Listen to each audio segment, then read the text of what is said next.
Un appareil français a atterri lundi après-midi sur l'aéroport international de Douala. Il transportait 200 passagers de différentes nationalités. Les passagers ont dû présenter un examen négatif au coronavirus et s'engager à une auto-quarantaine à leurs frais en arrivant au Cameroun et respecter toutes les mesures de sécurité. L'aéroport international de Douala a effectué des contrôles de température et d'autres tests auprès des passagers. L'embarquement comme au débarquement, tout s'est très bien passé. Tout le monde était obligé d'avoir un masque sur soi. Et il fallait aussi respecter les distanciations, ce qui a été fait. Au niveau du Cameroun, les autorités, c'est assez strict.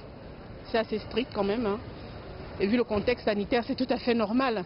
Parce qu'autant en France, on est à la baisse de la pandémie, et ici au Cameroun, c'est plutôt le pic. Donc je comprends effectivement tout le dispositif mis en place. Les vols d'Air France vont alterner entre les aéroports internationaux de Yaoundé et de Douala.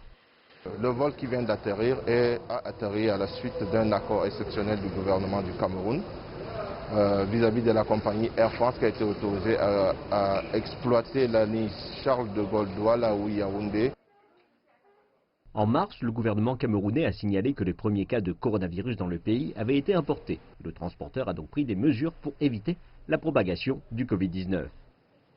Nos avions sont désinfectés à Paris à chaque retour et ils subissent de plus une désinfection complète tous les 5 jours qui est un produit rémanent qui reste 10 jours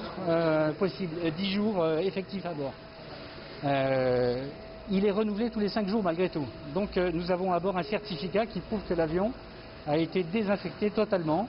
Les filtres qui sont à bord, les filtres qui purifient l'atmosphère de l'avion, renouvellent l'atmosphère toutes les 3 minutes.